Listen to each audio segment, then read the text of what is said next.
Good evening. It's good to see each of you back this evening. Tonight's lesson, I guess if I was to give it the title, is called Being as Worship. Just being as worship. It's taken from John chapter 12 and sort of the context, sort of following up from this morning, those of you here. It's been a wild past few days in Bethany. Lazarus, appears to be the younger brother of Mary and Martha, had taken sick. They'd sent word to Jesus that the person he loved was sick, just knowing he would hurry back. And Jesus tarried for 2 days before he came back, and it was a 2 days journey. So Lazarus dies. He's been dead for 4 days.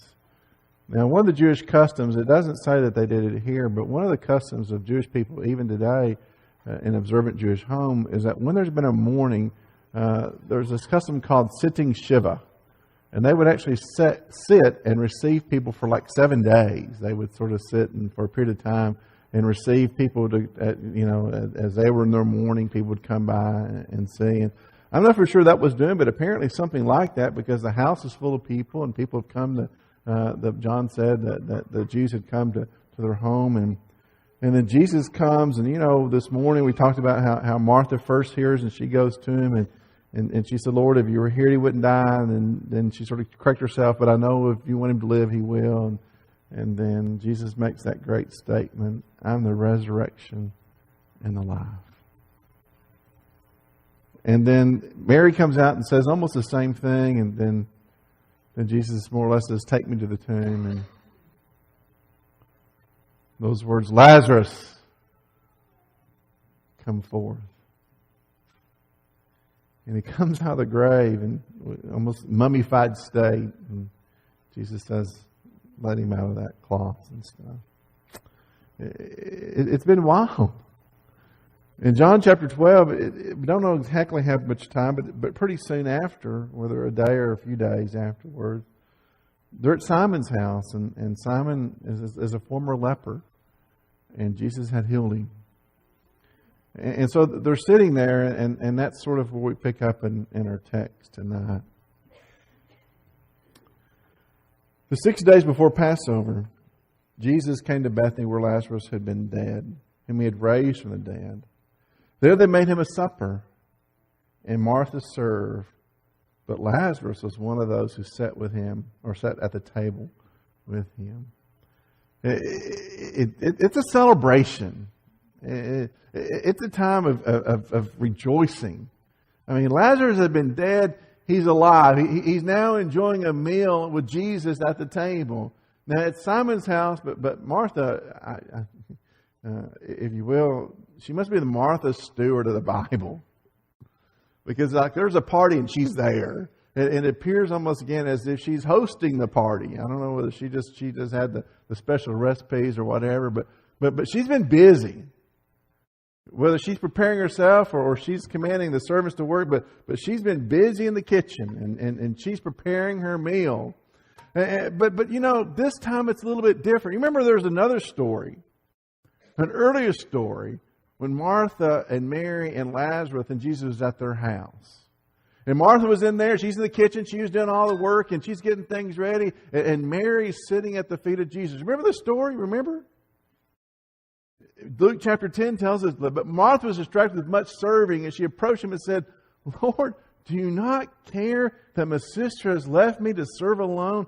Therefore, tell her to help me. It sounds like siblings, don't it?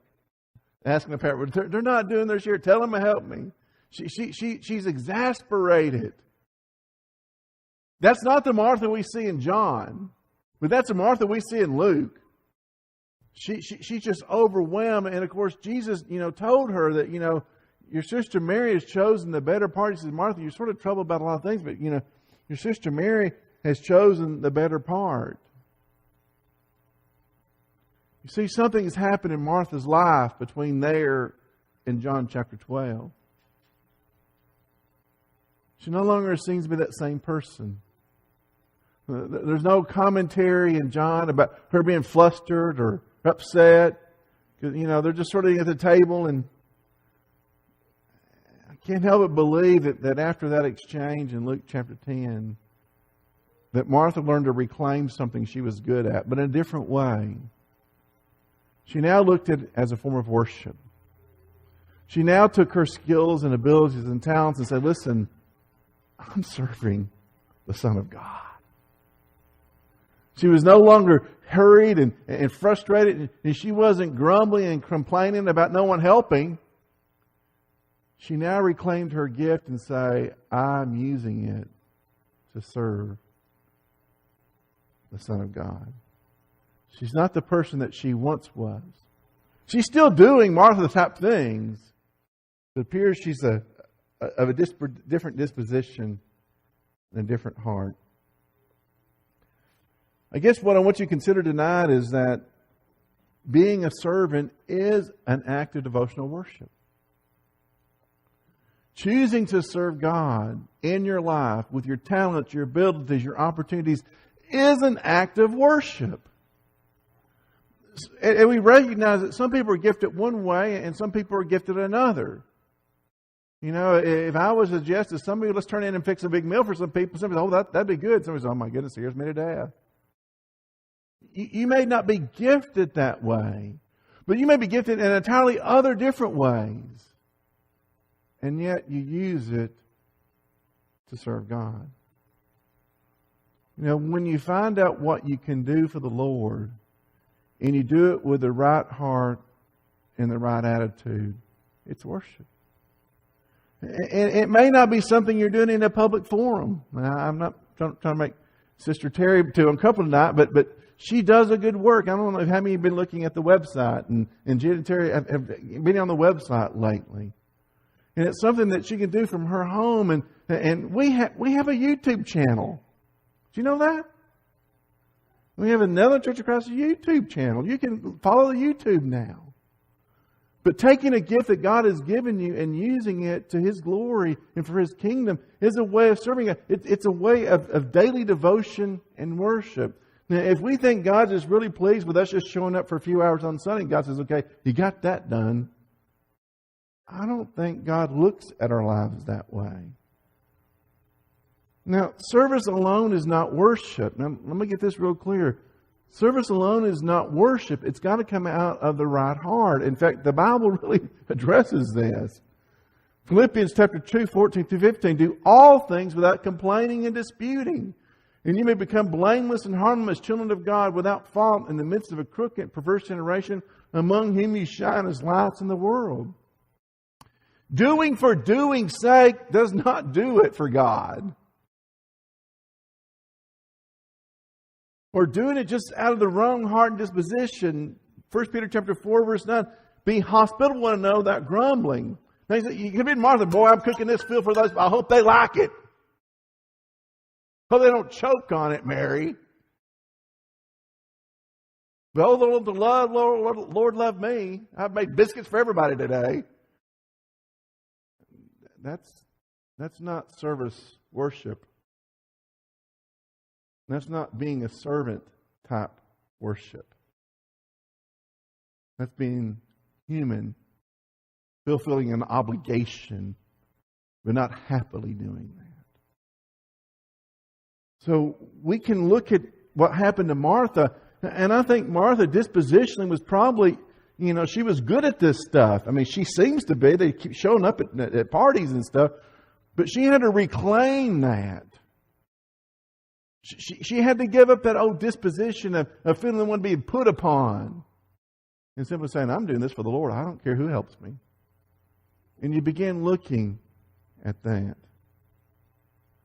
You sort of catch a different group of people on Sunday night than you do on Sunday morning. And sometimes the people on Sunday night, they're the ones who show up and work and do. And I'm just saying that is great. We can talk about the 80-20 rule all we want to do. 20% of people do 80% of the work. That may just be the way it is. And so sometimes we have to make a decision to dispositionally claim that back to worship as God, and not me just doing a disgruntled, begrudging service. You see, dispositionally, we have the right to reclaim that and say, I don't care who helps. I don't care who volunteers. I'm doing it for the Lord. And we claim that. It's pretty clear that Scripture says that a Christ-honoring service grows out of corporate assembly.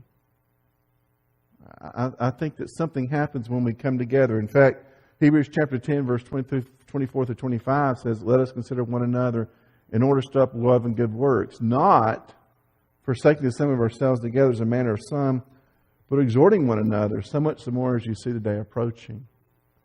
There should be something that happens when we come together to motivate us, encourage us, inspire us, inform us to do something. Part of tonight's congregational meeting is about telling us what we're doing, and as the elders share with us, and where we're going. And that may inspire someone. We have folks sometimes that just simply come to the elders and say, hey, listen, I want to do this. I want to do this for the church. David Jackson and his family, if you've not been over there, he's laying tile, nice tile in the bathroom floors in the fellowship hall. The men's bathroom's nice. He started with the men first, so we get the nice one. But it's nice. And just say, I want to do this. When we can look at things like that and say, listen, I may not be able to get it and preach a lesson, and I might not be able to lead that, but I can do things that other people may not be gifted to do.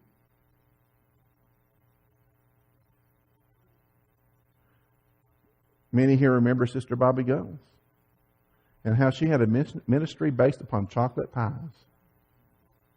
And she touched more people, encouraged more lives with her ability than many preachers ever do.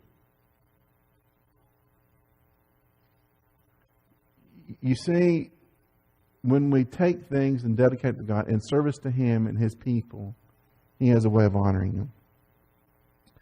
So, the next part, sort of to help you understand a little bit, I've brought some spikenard tonight. And so you can smell of it, take the lid off and pass it around and get a little smell of it. So Mary took a pound of very costly oil of spikenard. Spikenard's a plant, and they derive the fragrance from this plant. Very costly oil of spikenard. And she anointed the feet of Jesus and wiped His feet with her hair, and the house was filled with the fragrance of oil.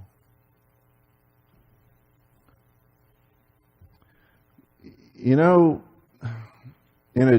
from a Jewish perspective, a woman's hair was considered her glory. And actually, in some respects, it was something only reserved for her husband. You know, they would wear their hair up, they would wear their hair covered. Many years ago, when I went to Israel and flew on one of the Israeli airlines there, you know, there's a few of us tourists, and mostly it was Jewish folks. And we got in this airline that we had a long delay. It was really long. And I began noticing as women were going back to the bathroom and on the airplane, and they were coming out with their hair wrapped up. You know, they would go back and they had their hair wrapped up. And the gentleman sitting next to me, he was from Jerusalem. I said, they're getting ready for bed. He says, no. He said, they've taken their hair off. I said, what? He said, they're wigs. He said, they wear wigs in public. He said, their hair is reserved for their husbands. And so they've gone and take their wigs off. And so these women, these Orthodox Jewish women, they wear these wigs out in public. They look nice. But their natural hair is reserved only for their husbands. So they took the wigs off and wrapped their head up and came out so they could have a long flight ahead of us. And he said, no. So it was something that was quite reserved to do. And she takes Jesus, she breaks over this oil of spikenard, anoints His feet, she wipes His feet with her hair, and the house is filled with that smell. You know, just it's in His feet, it's on the floor, it's in her hair, and the house is just filled. Now, it's got Martha's cooking smell and now Mary's anointing smell in the house. But one of His disciples, Judas Iscariot, Simon's son, who would betray Him, said, why was this fragrant oil not sold for 300 denarii and given to the poor? Then He said, not that He cared for the poor. He said, not that He cared for the poor, because He was a thief and had taken the money box. And He used to take what was put in it. But Jesus said, let her alone, for she had kept this day for my burial. For the poor you will have with you always, but me you do not always. have always.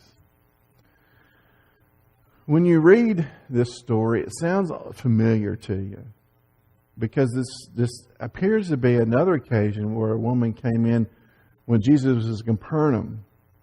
And she came in and she broke open an ointment box, and she washed Jesus' feet with her tears and washed it with her hair. So no doubt Mary probably had heard about this story. In fact, in Luke chapter 7, Jesus tells the host, "You gave me no kiss, but this woman has not ceased to kiss my feet. And this time I came in, you did not anoint my head with oil, but this woman has anointed my feet with fragrant oil. Therefore I say to you, her sins, which are many, are forgiven, for she loved much. But to whom little is forgiven, the same loves little." So no doubt Mary had heard of this story. She wants to show that this act of exuberance worship to Christ. Look what's happened in the past few days. Her brother's back alive after having been dead for 4 days. She has something to be thankful for, does she not? She has something. She now knows for certain He is the Son of God. He is the resurrection. He is alive. She has no reservations whatsoever, and she's going to put it all out there in service to Him. Being exuberant in her devotion to Christ is her way to worship. Now, some people are gifted with exuberance. There's those people who look like they've been waiting in sour persimmons.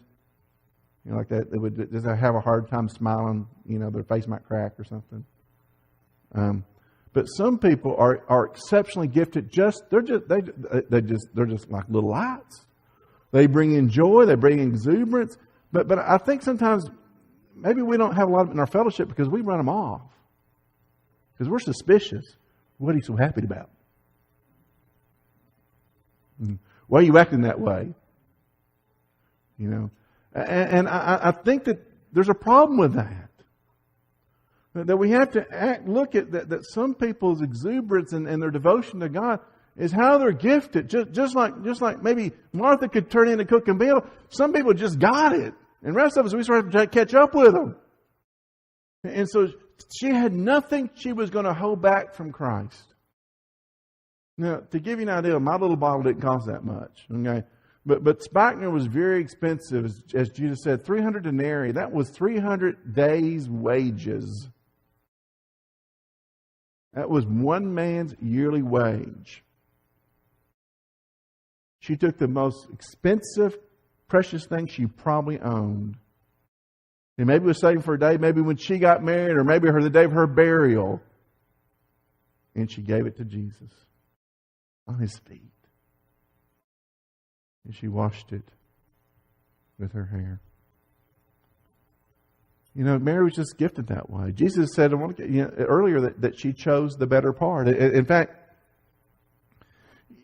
this Simon, Judas is Simon's son, he's a hard case. And he suggested, this should have been sold for the poor. And when I was putting the lesson together, I thought, how many times am I like Judas? I like to say the right thing, but with the wrong heart. Now, John says, he said that this should be shown. That was a good thing to say, but we know where his heart was. How often is it just to worship God in lip service? Just say, I love you, Lord, I love you, Lord, I love you, Lord, and not really be changed, not dispositionally changed, not from a genuine perspective. And I think that's sometimes what people who are sort of dispositionally exuberant make us uncomfortable because they convict us. So we just think they just get away from us and leave us in our own little world. You say, Judas, he said the right thing. It's good to help the poor, but with the wrong heart. Exuberant devotion is a great way of being. So as we're looking at being at worship now, we talk about service, being a servant as a good way to worship, and just being exuberant is a good way to worship. Now, And I think some people dispositionally are good at one, and maybe some people dispositionally are good at the other. But we understand that God has equipped us all differently. So in Luke chapter 10, Jesus has said, regarding Mary's devotion, He says, one thing is needed, Mary's chosen that good part which will not be taken away from her. I just think that we need to encourage more exuberance in our worship, in our devotion, when we come together corporately. I think that the reason we sometimes have a hard time getting it geared when we come together corporately is because we've not been exuberant all week. We've not let the joy, we've not let, the Spirit be stirred within us.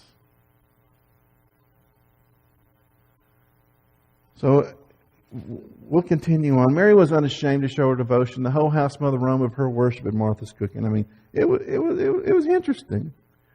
Now, I can't help but wonder,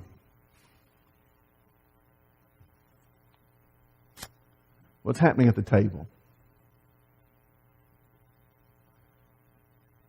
Many of us realize, and you go to the fellowship hall and we're having a dinner or cook's night off or something like that, and just listen. Sometimes you hear Tammy Smith laugh. You put Tammy Smith and Tanya Sells, you get it in stereo, But you hear it and just listen, and that's one of the sweetest sounds to me. It's just hear people being happy. And I can't help but think that God is moved and say, oh yeah, this is what it's about.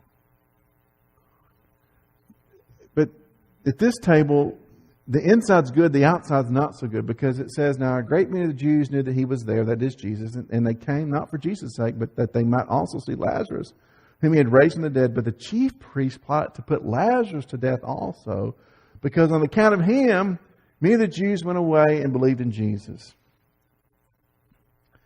Now, I will say this. I never thought about this as I was doing this reading. The Bible never says why Lazarus was so special. It never does. There's no great story about him. There was no great mention of, it wasn't like his sisters who had this stuff. We just think Lazarus is special. And I'm thinking maybe it's because he's the little brother. He's the baby. Oh, there's baby Lazarus. I don't know what but for whatever, he's sort of special to everybody. He's special to his sisters. He's special to Jesus. He's special. No one ever says why he was that way. But don't you think that the conversation around the table must have been interesting? Maybe it started out with Simon saying, "You won't believe it. My skin was sloughing off, and I was afraid I was going to lose my fingers, my toes, and something like that." And then Jesus came along and He healed me of my leprosy. So look, I've got skin like a baby. There's not a scar there. Look at that. Don't you think Lazarus said, well, let me tell you, you won't believe, I died. I was dead. And if the story of Jesus talking about the beggar was true, He says, and I went to paradise. And I saw Abraham. And I saw Moses. And I saw David. Can you imagine? Trump that one. But then I had to come back and see y'all. Don't you think they had questions? They're on the inside. They want to know the story. Jesus tells us about Noah. Or Jesus tells us about the time, Samson, tell us, Jesus. But we never know why Lazarus is considered just so special.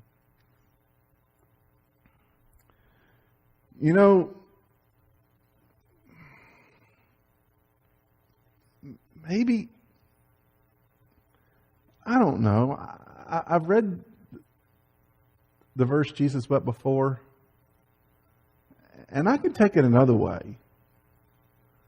I know that Mary and Martha and everybody's crying because Lazarus is dead, and Jesus goes to the tomb and something like that.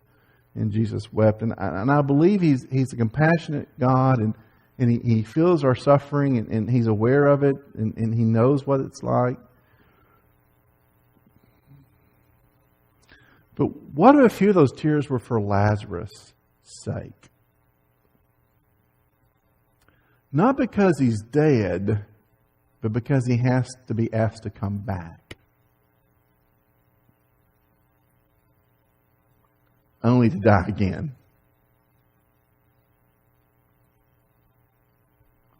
What if Jesus has some compassion for Lazarus, knowing that to call him back means back to the broken world, back to sin, back to suffering, back to death. And here, I mean, pretty clearly, back to being murdered, maybe. What if there's something in that as well? And when Lazarus was called to come forth, he did it.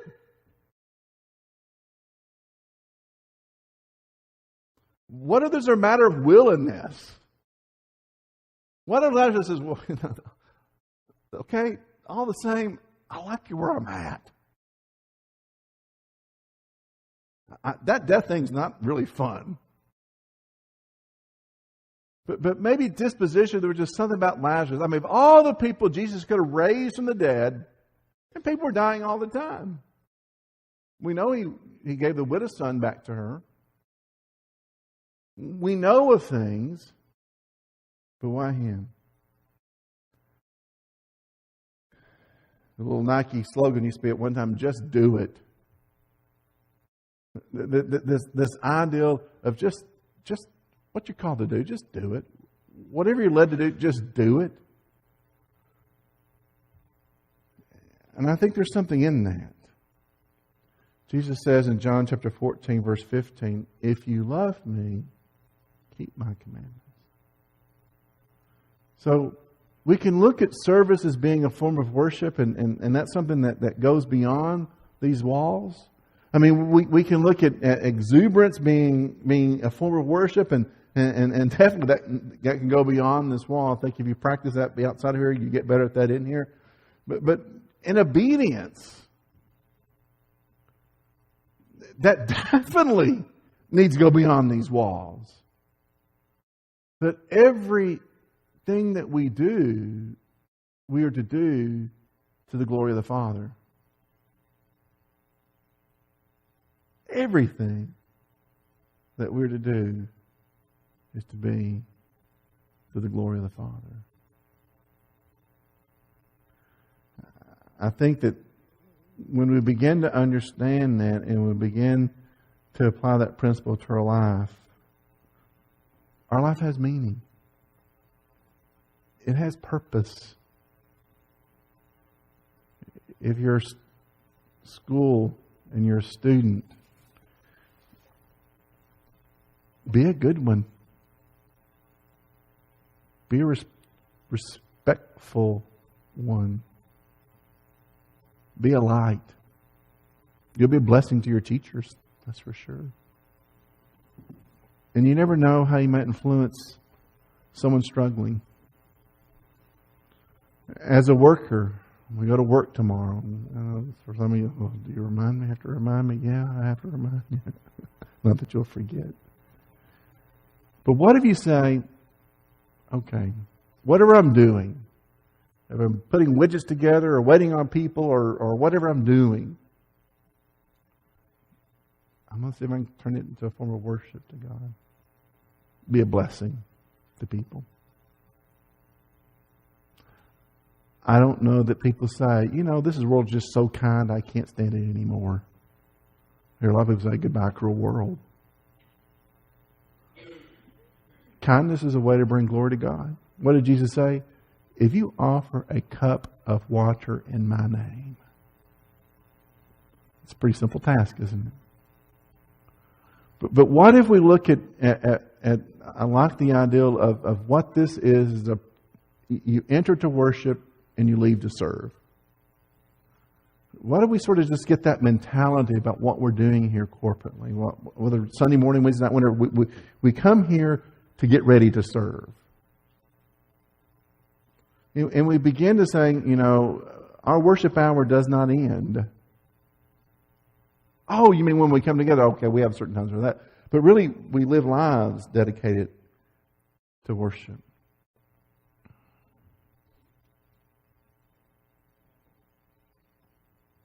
It was an interesting night.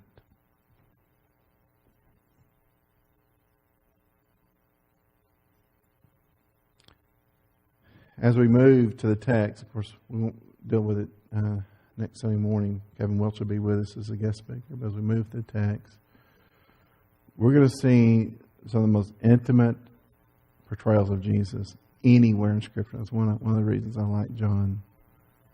We see Jesus, His prayer to the Father.